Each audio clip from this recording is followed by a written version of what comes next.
And we're back. Mike Cernovich, DangerandPlay.com.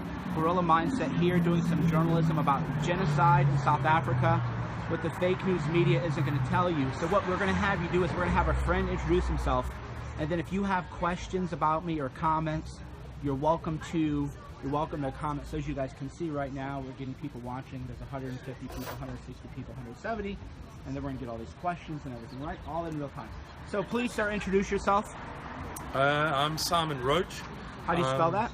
R-O-C-H-E. Okay. Like the medicines. All right. And I'm the head of the Office of Coordination of the headquarters of Suidlanders, which is a South African organization constituted under international law, Protocols 1 and 2 additional to the Geneva Conventions, a legitimate civil defense organization devoted to the defense of white people in the event of an all-out conflict in South Africa, which is something that we are coming to fear more and more at the moment. Okay, great. So would you spell that organization for people who aren't used to the South African accent? Yes, the word Suidlanders is spelled S-U-I-D-L-A-N-D-E-R-S.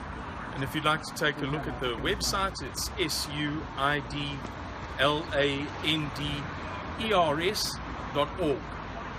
All right, so a lot of people don't know, and you can kind of fill in the blanks as I prompt you.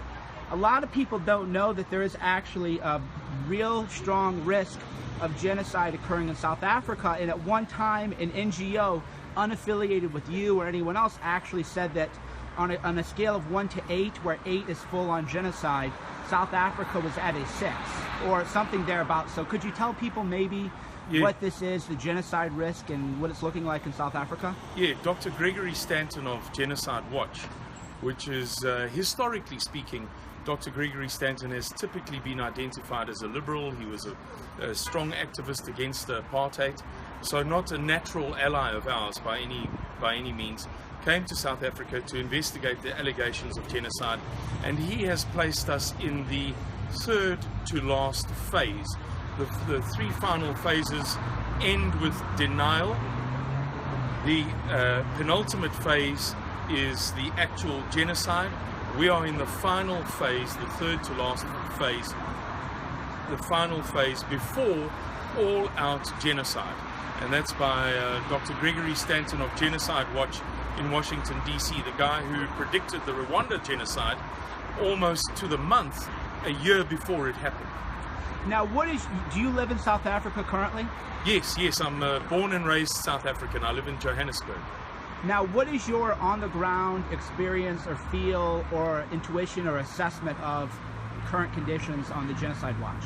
Well, conditions are severe. Dr. Gregory Stanton made the point that the white people of South Africa were subject to an onslaught which he believed was being orchestrated.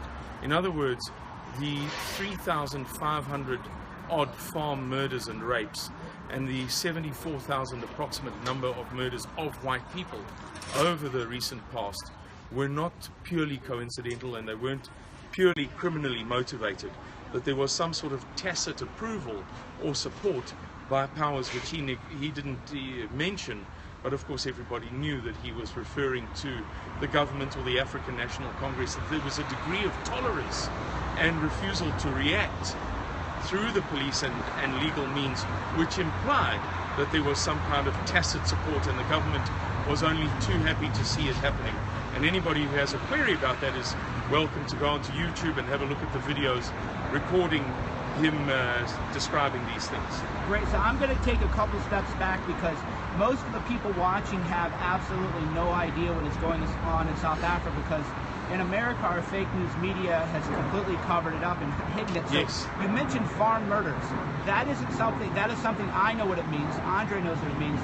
That is not something most people watching this video are going to have any idea what you're talking about. So perhaps take a step back and describe what a farm murder is. Well, it's an epidemic in South Africa, and it refers mostly to white farmers who are murdered on their farms by virtue of the fact that the farms are necessarily in remote areas, so there's little chance of help coming quickly. And there have been some terrible murders and rapes that have happened on those farms.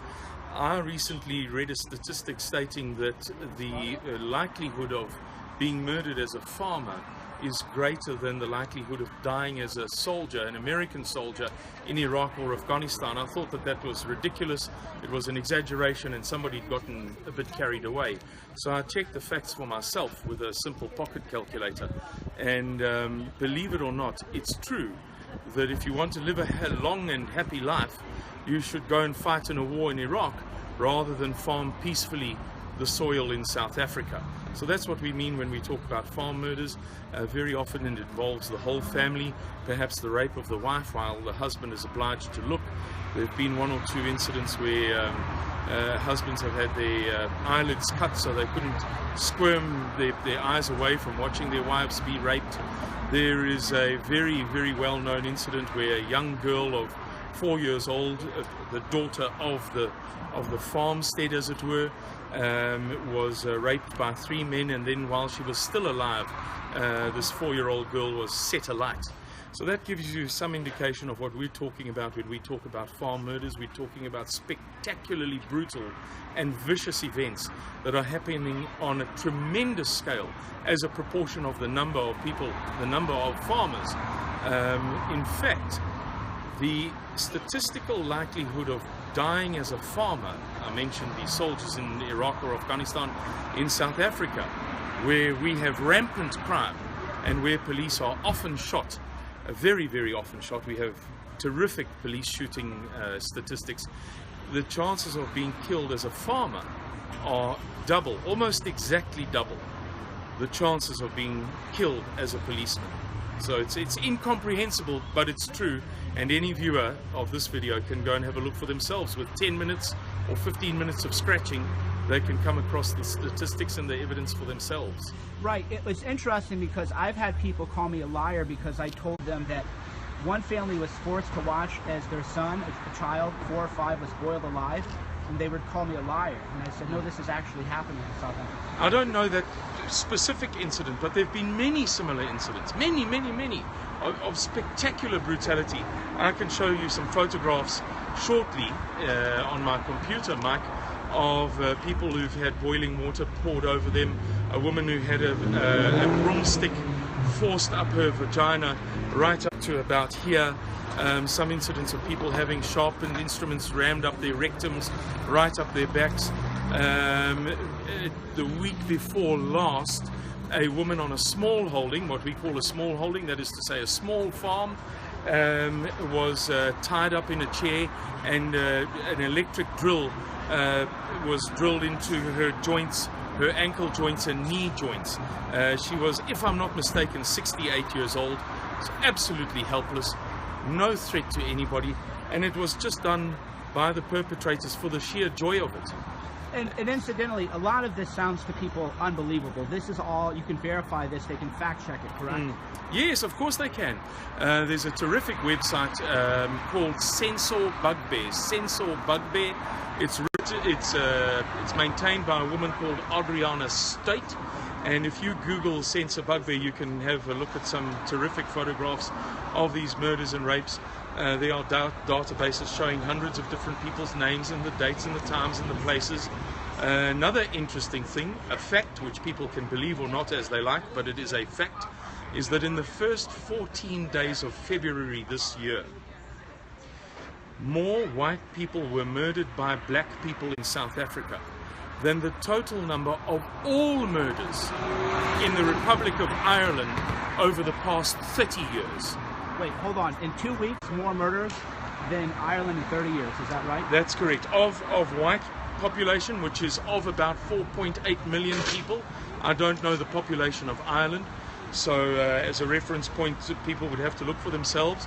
But more people murdered in 14 days in February this year than all of the murders in the Republic of Ireland in the preceding 30 years. These are fantastic statistics, difficult to believe, but they are true and people can verify them. Now, would you spell out that website for the people, again, who aren't Afrikaner? A lot of people would think you have a British accent, but it's an Afrikaner accent, so maybe spell out that website so people can fact-check this if they want to. Yes, it's there's no www. Don't use www. Just put in Suidlanders.org, and I'll spell it again. U for umbrella, so that's SUIDLANDERS.org.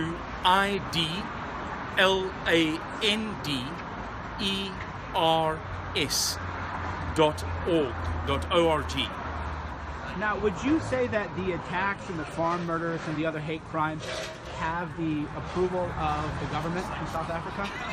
Yes, for a number of reasons. Let me give you two, and there are more if you like. We can discuss it further. But in 2007, the Minister of Safety and Security in South Africa declared in the Parliament that those people who were complaining about the crime, which is to say the white-dominated media fundamentally and white people broadly, there had been a rash of complaints preceding his utterances in Parliament, that those people, if they didn't like the crime in South Africa, should leave. In other words, the government wasn't going to take responsibility. The people who didn't enjoy it should go.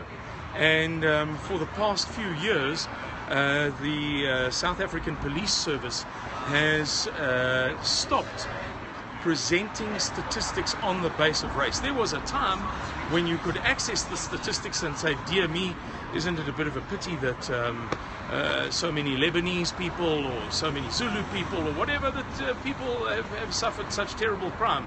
But they've stopped doing that specifically so that people don't have a real idea of the severity of these white murders and rapes and what have you on the farms and in the suburbs.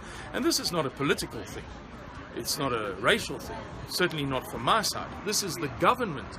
The government has obfuscated the statistics. So if they believe that it's a racial thing, or if they believe it's a politically sensitive thing, well then so be it. But the initiative is from their side to conceal the statistics as we've described. Now, I read an interesting story about I don't know if he was what you would call a city council, but he was a white South Africaner who was claimed that none of this was happening, and he was actually murdered in front of his own family in the suburb of Cape Town. Are you familiar with that story? No, I'm not. There's so many, Mike, that it's difficult to keep up with it, and we've experienced quite a bit in the USA where knowledgeable people have confronted us with facts and stories with which we're completely unfamiliar. Because there is so much of it, it's just not possible to keep track of it all. Yeah, it's amazing too, and I've talked to people when I visited South Africa and interviewed people. I was even told that women are instructed to not stop for the police because the police will rape them. Yeah.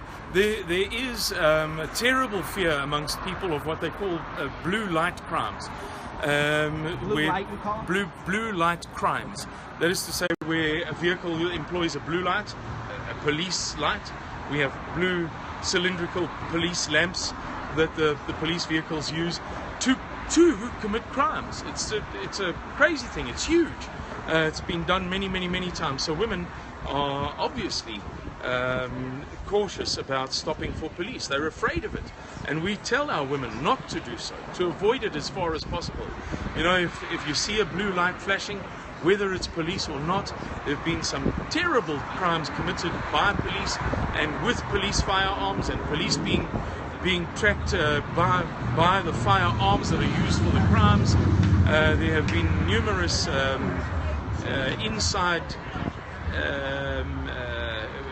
can I put this, sort of insider crimes where the police have access to certain information and they exploit that to commit crimes. The stories are legion, Mike. Yeah, I heard a pretty typical, this was such a troubling story to me as an American because it was told so matter-of-factly, but a friend of mine had to go pick up his girlfriend who was crying by the side of the road. The police had pulled her over and said, you have a scratch on the hood of your car, so we have to bring you into the police station. and she knew she was going to be raped at the police station by them. Luckily, an Indian fellow, fortunately, pulled over and said, "Don't go with him, we're going to stay here." They had to intervene. But and this was an official police officer, an official police car. He said, "There's a scratch on your car." And she goes, "But that isn't against the law. I can have a scratch on the hood of my car." He goes, "No, too bad. You have to go to the police station with me alone." And she was horrified and crying. But this happens every day. Well, yes, we have to, as a formal organization constituted under international law, we have to be very careful about what we say. So I'm always hesitant to agree with an anecdote such as you've given if I'm not personally familiar with it. We're not in a position where we can really afford to be caught out telling lies, for example, or exaggerations or making errors. So I'm not familiar with that incident, but anybody who's willing to do just half an hour's research on the internet with some nice Google search terms will come up with dozens upon dozens upon dozens of similar or similarly bizarre stories. There are hundreds and hundreds and hundreds, Mike, crazy stories of events involving the police or the government or local officials. Too many to even try to keep track of. Now, why is this not a big media story? Because when I talk about South Africa, people constantly call me a liar because, again, the stories, even though they're verifiable, they're not being told by the mainstream media, by The Guardian, The Economist. No one is talking about this. Why is it? Because it would undermine the prevalent discourse of the new South African Rainbow Nation. It would make all of the media who brainwashed the world for so long that the ANC was benign and that Nelson Mandela was a benevolent uncle, it would make them look like absolute fools, because the evidence is that everything that they said for 30 or 35 years was wholesale nonsense. It was just absolutely not true. At its most fundamental level, it was false. For them now to do a 180-degree turn and to say that South Africa is hopelessly dysfunctional, with 3.2 million taxpayers and 16.3 million people on social grants, with something like 40% unemployment in this supposed utopia, for the mainstream media ever to admit that Nelson Mandela was the individual, the particular individual who gave the final approval for the 1982 Church Street bombing. Or that Okay, Nelson... so let's pause, because again, people are so brainwashed that when I tell them about Winnie Mandela necklacing people, they don't even know what necklacing is. So what you're saying, we want you to pause a little bit, because you know so much, but you have to realize most people watching have been lied to by the fake news media. So talk about that bombing that was a terrorist bombing that Nelson Mandela approved. Yes, in Church Street in Pretoria. When he was jailed, this plan was concocted by the African National Congress's armed wing, known as Mkhonto weSizwe. Mkhonto weSizwe means the spear of the nation. And the plan was concocted and approval was sought. And because it was at a sensitive time, the approval that was sought had to go to the highest levels. And Nelson Mandela, from jail, gave the approval for the Church Street bombing. And remember, he was jailed for treason, not simply on the basis that he was a nasty guy, maybe bad breath, maybe whatever, unfriendly guy. He was jailed for treason, having been involved in a plot, in a specific plot. Now, I'm not suggesting for 1 second, and neither does the Saitlanders, that he was inherently wrong in endeavoring to struggle for his people. That's not the point. The point is simply that people don't know what is the truth. Was he put in jail because he had the wrong color curtains in his house? Was he put in jail because he was a shoe size too big? What was the reason? There was a reason. The reason was that he was specifically involved in a terrorist plot. As to whether or not it was a good terrorist plot or it was a freedom struggle or whatever you like is not the point. The point is that people don't know the actual truth. So when we talk about the Church Street bombing or I'll give you another classic example. After Nelson Mandela's death, two of the most senior politicians in South Africa revealed that he'd remained a member of the Central Committee of the South African Communist Party right up until his death, although he'd obfuscated that matter for the benefit of Americans and Europeans and other liberals who just wanted to love him because he had such a beautiful smile. They had mendaciously dissembled around that matter for years and years and years. Nobody would answer the question. Then he would be in church. Then he would be saying, I believe in a higher power. Then he would say that I was baptized an Anglican or something along those lines, as I vaguely recall. Implying always, me, a communist to the bone? No, I'm just here to love all of you. And it was a fiction. A very senior member of the ANC, in fact, the most senior member of the ANC, in his, how can I put this without getting myself into trouble, within his sphere, told me in person to my face that Nelson Mandela was concocted by the ANC, that the African National Congress in the 80s realized that it would be a good tactic if they emulated the way that the Irish Republican Army had exploited Bobby Sands as an icon. Bobby Sands starving himself to death in the H block of the Maze prison in Ireland, gained a lot of sympathy from all over the world.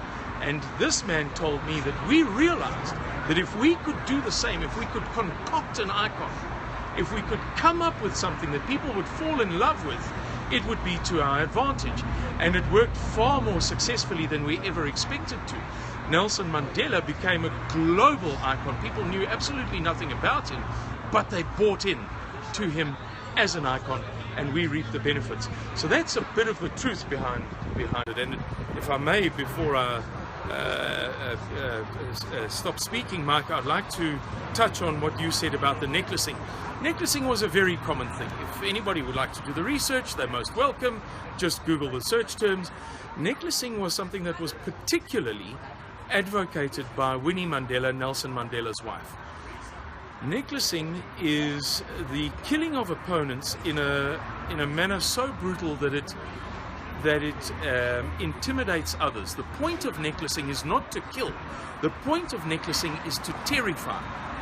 Necklacing entails putting a car tire around somebody's neck, filling it with petrol or what you would call gasoline, and then igniting it. It's obviously so gruesome and cruel that it terrifies the hell out of anybody who's thinking of being like-minded to that person. And so it was that the African National Congress very successfully terrified black people into acquiescing, let's say, to the African National Congress agenda. And it was a well-known thing during the struggle, very well-known. People can verify it. They can verify anything that I say in this interview, that the African National Congress intimidated people into participating. If you don't participate, we will petrol bomb your house when we get back tonight. If you don't participate, see what will happen to you tomorrow.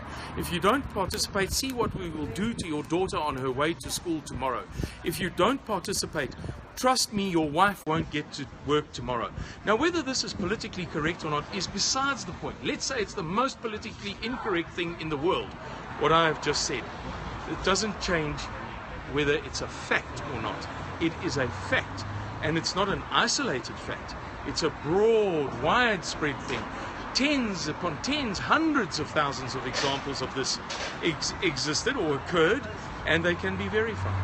But you won't hear this in The Guardian or The Economist or any of these outlets. No, because it'll make them look like fools. You know, international capital has a big stake in South Africa. Consider for a moment that just the province of Gauteng, which is the smallest province in South Africa, not much bigger than Los Angeles and the surrounding areas, provides 13% of the entire economy of Africa. Just imagine. One small area provides 13% of the entire economy of 54 countries, including Egypt, Libya, Morocco, the North African countries, and a billion people. So South Africa is from a capital point of view, strategically vital. It's also the southern sea route. You know, the Cape Sea route is strategically very, very valuable should it ever be that the Suez Canal is impassable. We have the largest reserves of gold in the world, if you speak in a regional sense, including countries like Namibia and Botswana and South Africa. The threat of instability in that region is too terrifying for words to international capital. So the powers that be that control the media and dictate what the media say don't want to admit that there is a very severe problem in South Africa. It's against their interests, and besides, as I said to you earlier, Mike, it'll make them look like complete idiots, because for so many years they told the whole world that the new South Africa was a rainbow nation, a utopia, an example to the world of how successfully people can integrate and live at peace with one another, and there were no faults and no flaws that were ever admitted by them. Ever. They never ever were willing to say, but there's this huge threat, but there's this elephant in the room, but we suspect that the following just doesn't make any sense, perhaps an economic policy or a social policy. The international media kept quiet. If they were now to begin saying, you know, it's a shambles of the first class, it's absolute bedlam in South Africa. 3.2 million people paying tax so that 16.3 million people can be on social grants, a president with 5 wives and altogether 7 if you include the one who committed suicide blaming him and the one who divorced him, who admitted to raping a woman, wasn't found guilty of it, but admitted to doing it, and then said that he took a shower to ensure that he didn't get AIDS after raping the woman. You know, if they were to start talking in these terms, they would look like complete idiots. So they have to pretend to the world. BBC, foremost. CNN, second in the pack. Sky News, CBS, ABC, NBC, The Economist, The Guardian, The Times of London, the Los Angeles Times, the New York Times, the Washington Post. They all have to pretend that it's not happening. It's the only way that they can save face. Are there hate speech laws in South Africa? Yes, we have amongst the most severe hate speech laws in the world. We certainly don't have the freedom of speech or freedom of expression, as we tend to call it, in South Africa that you have in the USA, not by any stretch of the imagination. Talk to me more about that. Mike, the African National Congress and the liberals of South Africa will tell you very proudly, as if it makes sense, you know, as if it's sort of an intelligent thing to say, that we have the most liberal constitution in the world. And it's a tyranny of liberalism. If you're not liberal, you're bad. So you are obliged to toe a certain particular line which is far from objective or indifferent. It's not dispassionate. It's very much towing a line of endorsing a particular set of values within the paradigm of the new South Africa. So we are not at liberty to say pejorative, deprecatory things about other people and other races, which is fair enough. Nobody likes to be slandered and nobody likes to be insulted. However, it goes a lot further in terms of what you can hint at. I'll give you an example. A senior economist of the Standard Bank of South Africa, a man by the name of Chris Hart, responded to an incident in about February of last year by saying that this is once again a phenomenon whereby the majority attempts to bully the minority into giving more and more and more and more and more. That was immediately construed as an overtly racist statement, whereas in fact, as an economist, all he was saying is that this doesn't make arithmetical sense in fiscal or fiduciary terms. It just doesn't make sense. He wasn't decrying black people. In fact, Chris Hart, many people, even in South Africa, if they watch this, don't know, was the head of the St. John's ambulance service. So he's a compassionate man, a good man, a kind man, a gentleman. And if you watch any videos featuring Chris Hart, you'll quickly pick up that Chris Hart is a good guy. He wasn't putting down black people. He doesn't hate black people. He was merely saying, hey, this doesn't make economic terms. This doesn't make sense in economic terms. There are many more examples. Okay, I have a couple questions. Do you want to take a break for a water Yes. or anything? Okay, Yeah. take a water break. We'll just Thanks. keep running. All right, so I'm live talking about issues that nobody else in the media has the courage to talk about, the integrity to talk about. They are in town. I'm going to talk to Stefan Molyneux. Hopefully we can get them on Stefan Molyneux's show. There's so much. They're such experts, and they know so much that we need to get them a bigger platform. So this video, I want everybody to download it. We're going to keep going. I'm just giving him a water break. No, we're going to, come on, real OG hours. Don't think because I'm going to be on 60 Minutes tonight that I care. This is real journalism. This is real journalism. 60 Minutes, they're going to trash me. Who is fake news? Who is fake news? What is fake news? This is the real news. That's why 60 Minutes is doing a hit piece on me tonight where they're going to slander me and lie about me. But you know what? I'm too busy telling the truth to worry about the haters, to worry about the people who don't want to tell the truth, to worry about the people who want to spread lies. We're saving lives. So this video, I will save it, upload it to your YouTubes, upload it to your Twitter. You have to your Facebook. You have 100% right to copyright free. You can put it on your own channels, monetize it with ads. I don't really care. This is for you, the people, to talk about these important issues. So I definitely, we're going to keep going. Part 2 is coming up. This is just an intermission. So you ready to go, sir? All right. Right now, part 2 is going to come up. 2 things that we're going to address. I'm letting the racist trolls run wild here. Why? People are saying what goes around comes around, and they seem to really enjoy what is happening.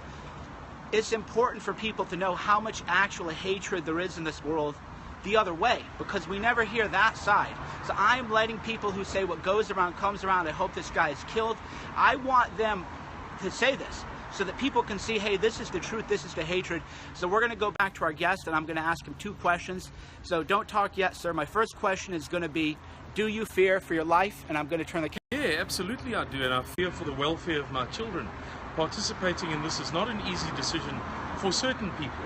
For some people who are in particular circles where they are surrounded every day by conservative people, it's a lot safer thing. But for somebody like myself who doesn't necessarily come out of that environment, it's a fearful thing. But I must do this because somebody has to do it. And I'm just the guy who has seen the photographs of the little raped girls, little babies raped. Yes, people don't know this. Babies are actually raped, literally raped. Yeah, in farm murders and farm attacks, there are dozens upon dozens of stories of this thing. It's something that you guys are unfamiliar with in America. When it happens in the USA, they make movies about it. You know, films like Seven. And it's an incredible thing that somebody can do so many cruel deeds. But in South Africa, this is a living reality. I'm taking a risk. I'm not enjoying taking the risk, and I might die for the risk that I'm taking. I'm certainly going to be pilloried and vilified. It doesn't make me feel warm inside, but somebody has to do it, Mike. And let the people who say that they hope that I'm killed have it on their heads, the rape of those babies. Please, God, please put it on their heads, not on the heads of the people who raped those babies, but on the heads of the people watching this video who think that it's fine and dandy to say that the people who talk about it, the people who address this matter, the people who reveal it, deserve to die. Please, God, let it be on their heads. What do you say to the people, and there are hundreds of them in here today, who are saying, what goes around comes around? What goes around comes around, if only that was valid. If anybody would like to get into a debate about this, I'll take the time to do it somewhere on a blog. But they should go to the trouble of firstly thinking. Thought has inestimable value. And if you're not familiar with the statistics, you should take pause to think, I don't know what I'm talking about. So let me rather find out the facts and then talk about it.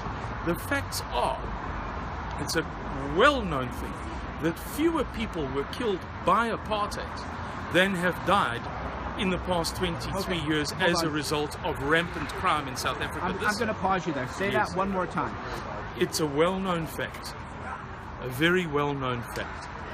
And people can look this up.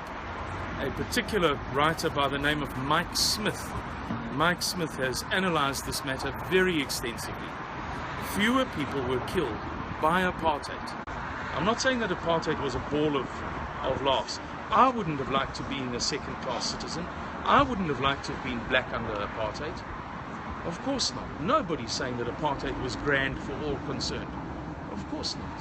However, if we talk about statistics and facts, the number of people killed by apartheid murders, apartheid-related murders, is fewer than the number of people that have died in home invasion attacks and murders and rapes in South Africa. I urge people to go and have a look at the pictures of women who've been ostensibly robbed, but in the process of this robbery, because people are poor supposedly, she's had a broomstick inserted in her vagina right up to her xiphy sternum. Go and have a look. If people think I'm telling lies or I'm saying bad things, go and have a look. Pause for thought. Think about it. Ascertain for yourself the facts. The crime is so bad in South Africa that every house I went into had what they called colloquially a rape door, which is, maybe tell them about that. Well, Mike, it's maybe not every house, but many homes in South Africa have an opportunity for people to hide, basically, to hide behind a door that's maybe not seen, or get out of a door just to run away from such an event. Right. So we've talked a lot about the background of South Africa. Maybe let's talk a little bit more about your organization. What is it? What do you have planned? And give people the website again before you talk, and spell out the website. That way everybody can know, again, where to find more information. Okay. It's pronounced Suidlanders, but in English you would probably pronounce it something like Suidlanders, and this is how you spell it.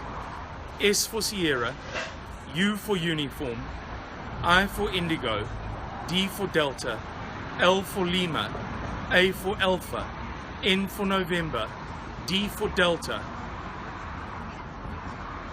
E for Echo, R for Romeo, S for Sierra, .org.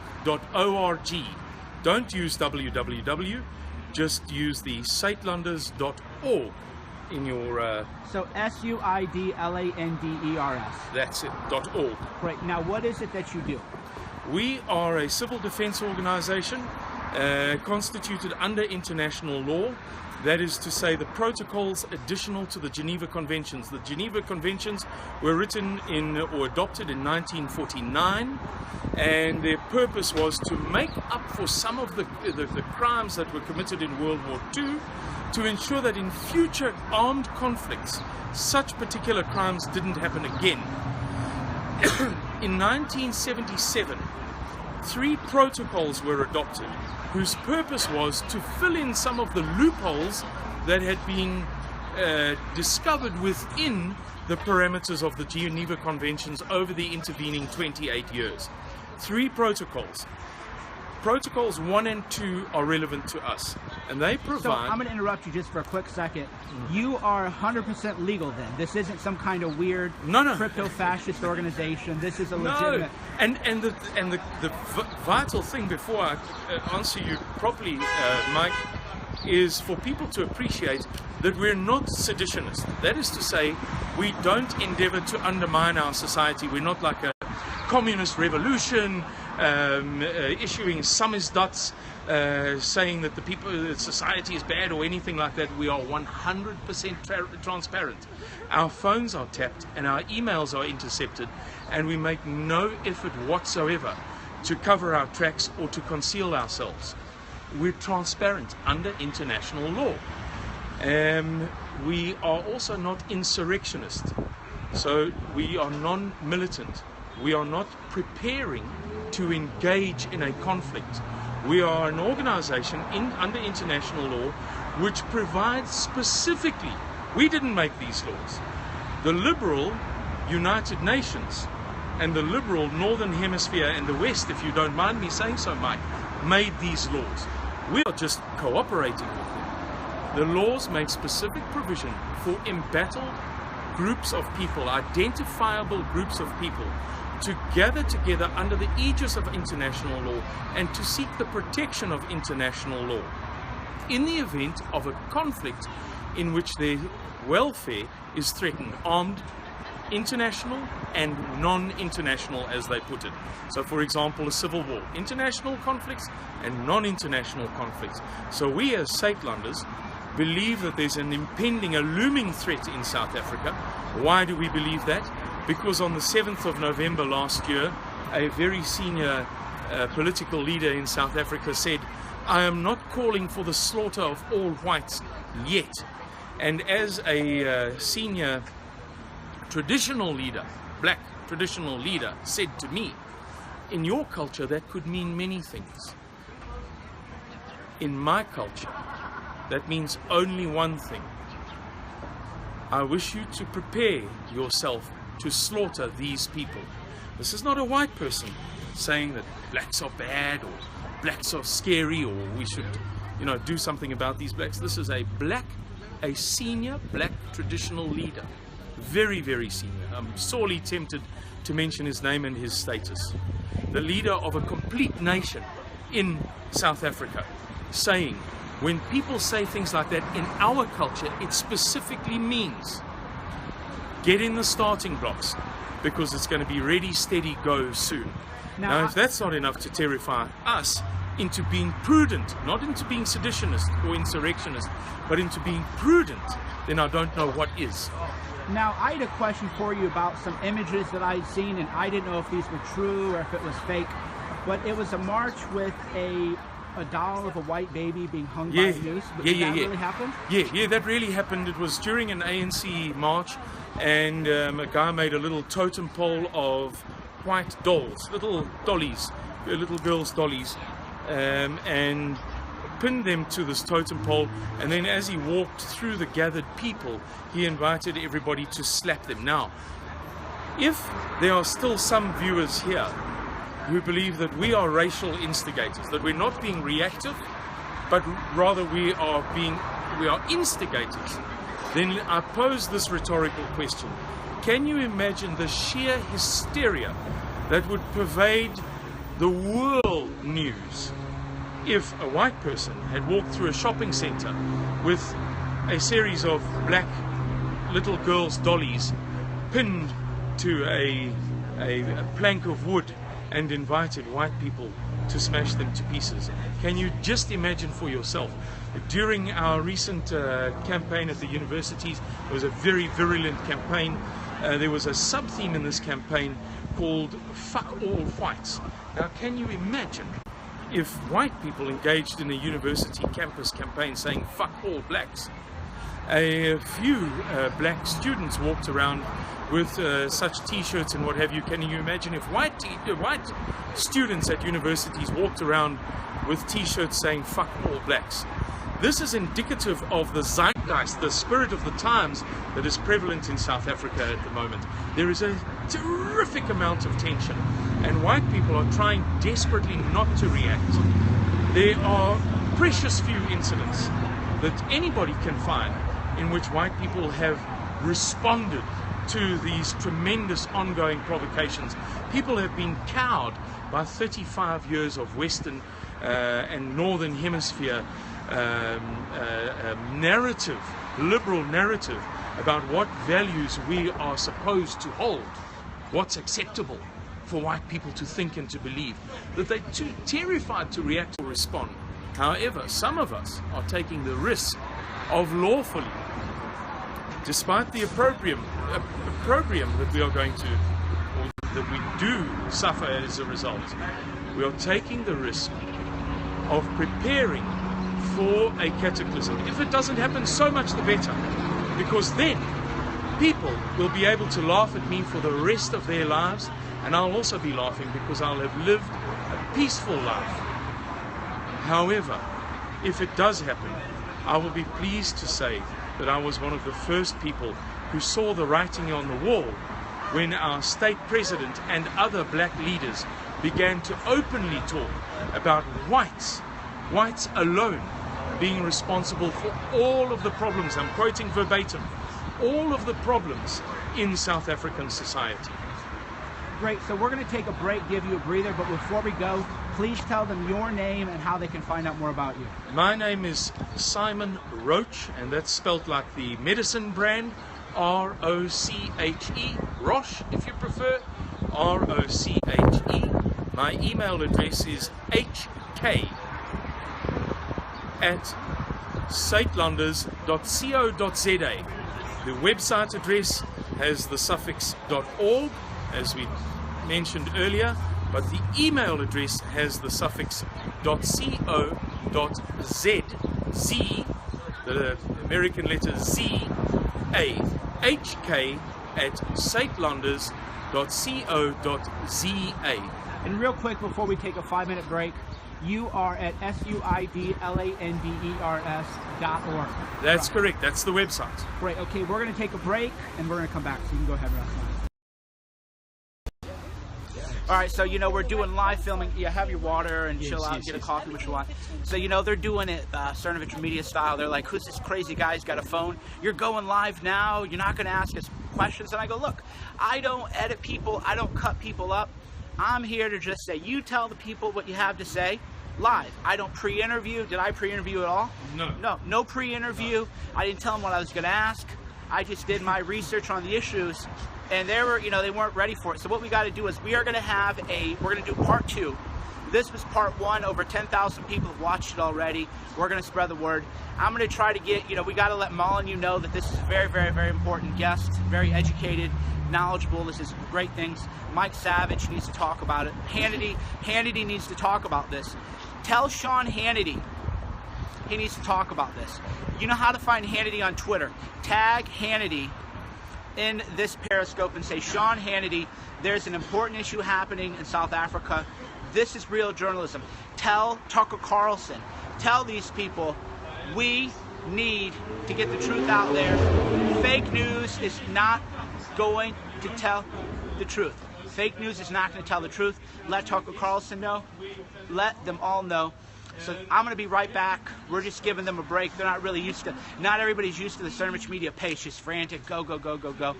So we're all going to rest a little bit. I'm going to be back. Be sure to like and share this video, spread it around, put it on your YouTube channels. Mike Cernovich, DangerandPlay.com, Gorilla Mindset.